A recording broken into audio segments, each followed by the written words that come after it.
मित्रों, अगर आप रोज़ पूजा करते हैं और आपका मन अशांत रहता है, तो इसका मतलब है कि आप पूजा पाठ में कहीं कुछ गलत कर रहे हैं। मन की शांति और जिस मनोकामना से पूजा की जा रही है, उसकी पूर्ति के लिए परिविधान से पूजा किया जाना ज़रूरी है। लेकिन उससे पहले प्रिय दोस्तों, हर हर महादेव, जय श्री राम। दोस्तों, सनातन धर्म के प्रचार प्रसार एवं भक्ति की शक्ति को बढ़ावा देने के लिए अपने इष्ट देव का ध्यान प्रतिदिन करें और कमेंट में अपने इष्ट देव का नाम लिखकर हमें ज़रूर भेजें। साथ ही अगर आपको हमारा वीडियो पसंद आया हो तो हमारे चैनल को सब्सक्राइब करना ना भूलें और ना ही बेल आइकन को दबाना। हिंदू शास्त्रों में पूजा करने के दौरान कुछ नियमों का पालन करना अनिवार्य माना गया है। ऐसी मान्यता है कि अगर पूजा करते समय नियमों की अनदेखी की जाए तो जीवन में सकारात्मक फल की प्राप्ति नहीं होती है। हर इंसान कष्टों से मुक्ति, मन के दुख कम करने और जीवन में सुख की प्राप्ति करने के लिए अपने इष्ट देवी देवताओं की उपासना करता है। पौराणिक समय से ऐसा कहा जाता है कि शुद्ध और पावन हृदय से की गई भगवान की उपासना कभी व्यर्थ नहीं जाती है। जब कोई व्यक्ति मन से भगवान को याद करता है तो वो उसे फल की प्राप्ति अवश्य करवाते हैं। पूजा तो हर कोई करता है, लेकिन इससे जुड़े नियमों के बारे में कुछ ही लोगों को पता होता है। पूजा करने और पूरे विधि विधान से पूजा करने में बहुत फ़र्क होता है। पूजा का पूरा फ़ायदा मिले और मन शांत रहे, इसके लिए इन बताई गई बातों का ध्यान रखना बहुत ज़्यादा ज़रूरी है। पूजा करने और भगवान को प्रसन्न करने के कुछ नियम कायदे होते हैं, जिनका पालन करने से घर में संपन्नता बनी रहती है। किस भगवान की पूजा में कौन सा फूल चढ़ाना चाहिए या फिर दीपक को किस दिशा में जलाना शुभ होता है, इन सब बातों की जानकारी ही पूजा को सफल बनाती है। किस दिन तुलसी के पत्ते नहीं तोड़ने चाहिए या रविवार को किस पेड़ पौधे को जल नहीं देना चाहिए, जैसी धार्मिक मान्यता वाली बातों का पता होना और ध्यान रखना बहुत ज़रूरी है। पूजा पाठ के इन नियमों का वर्णन आपको कथाओं और धार्मिक पुस्तकों में मिल जाएगा। चलिए जानते हैं कि पूजा के दौरान किन बातों का ध्यान रखना चाहिए और किन नियमों का पालन किस तरह करना चाहिए। पहला है शिव जी, गणेश जी और भैरव जी को तुलसी नहीं चढ़ानी चाहिए। जी हाँ, शिव जी, गणेश जी और भैरव जी को तुलसी इसलिए नहीं चढ़ानी चाहिए क्योंकि ये उन्हें नहीं भाती है। इसे चढ़ाने से वे आपसे नाराज़ हो सकते हैं। दूसरा है, तुलसी के पत्तों को 11 दिनों तक बासी नहीं माना जाता है। इसकी पत्तियाँ हर रोज़ जल छिड़क कर पुनः भगवान को अर्पित किया जा सकता है। जी हाँ, यदि आपकी तुलसी के पत्ते तोड़े हुए 11 दिन हो गए हैं तो इन्हें बासी नहीं माना जाता है। आप इन पर जल छिड़क कर भगवान को अर्पित कर सकती हैं। तुलसी का पत्ता बिना स्नान किए नहीं तोड़ना चाहिए।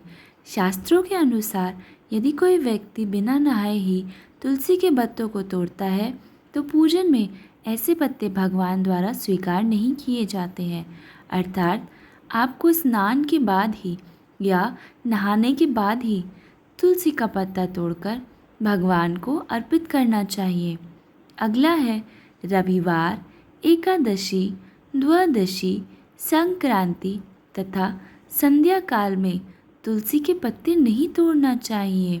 संध्या के बाद कभी भी ना ही तुलसी को जल देना चाहिए और ना ही उसके पत्ते तोड़ने चाहिए। अगला है सूर्य, गणेश, दुर्गा, शिव और विष्णु, ये पंचदेव कहलाते हैं। इनकी पूजा सभी कार्यों में अनिवार्य रूप से की जानी चाहिए। प्रतिदिन पूजा करते समय इन पंचदेव का ध्यान करना चाहिए।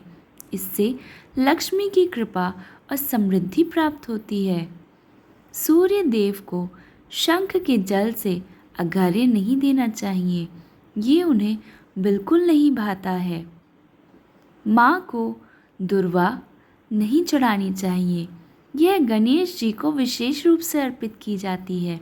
यह गणेश जी की पसंदीदा है, इसलिए माँ दुर्गा को दुर्वा भूलकर भी अर्पित ना करें। दुर्वा रविवार को नहीं तोड़नी चाहिए। यह एक प्रकार की घास होती है जो गणेश जी को अर्पित की जाती है और जो उन्हें बहुत ही ज़्यादा भाती है, इसलिए कभी भी रविवार को दुर्वा नहीं तोड़नी चाहिए। बुधवार और रविवार को पीपल के वृक्ष में जल अर्पित नहीं किया जाता है।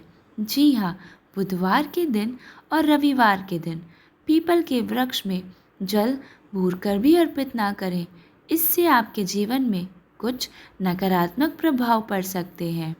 अगला है, प्लास्टिक की बोतल में या अपवित्र धातु की बर्तन में गंगा जल नहीं रखना चाहिए। अपवित्र धातु जैसे एल्युमिनियम और लोहे से बने बर्तन, गंगा जल तांबे के बर्तन में रखना शुभ रहता है। अक्सर आपने देखा होगा कि हम गंगा जल को प्लास्टिक की बोतल में रखकर ले आते हैं, लेकिन उससे गंगा जल दुष्प्रभावित हो सकता है। इसलिए अगर आप उसे दुष्प्रभावित होने से बचाना चाहते हैं तो उसे तांबे के बर्तन में ही रखें। केतकी का फूल शिवलिंग पर कभी भूलकर भी अर्पित ना करें। किसी भी पूजा में मनोकामना की सफलता के लिए दक्षिणा अवश्य चढ़ानी चाहिए।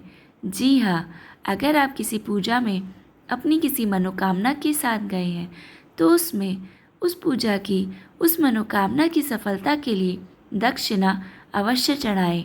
माँ लक्ष्मी को विशेष रूप से कमल का फूल अर्पित किया जाता है। इस फूल को 5 दिनों तक जल छिड़क कर पुनः चढ़ा सकते हैं।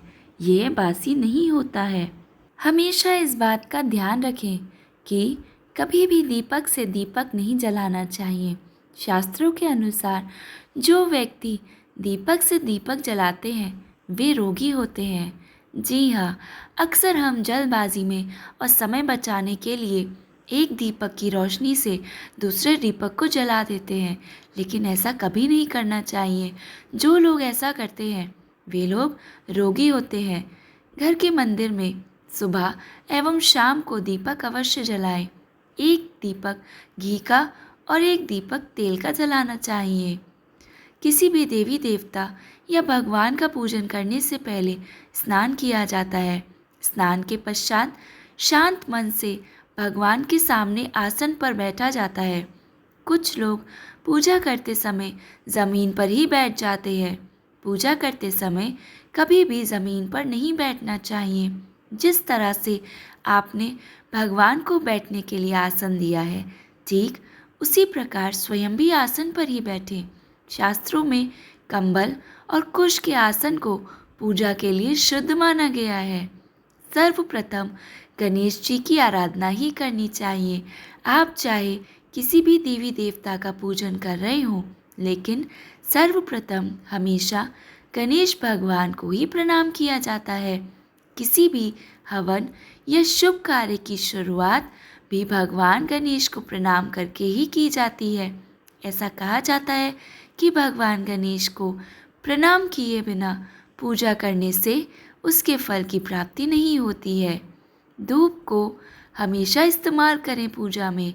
आजकल ज़्यादातर घरों में अगरबत्ती का इस्तेमाल किया जाता है, परंतु कभी भी पूजा करते वक्त अगरबत्ती का इस्तेमाल नहीं करना चाहिए।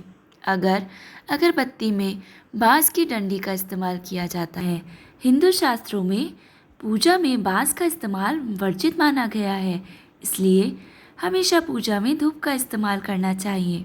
कुछ लोग पूजा करते समय सिर्फ धूप जलाते हैं, लेकिन ये गलत है। किसी भी देवी देवता की पूजा करने से पहले दीपक जलाना अनिवार्य माना जाता है।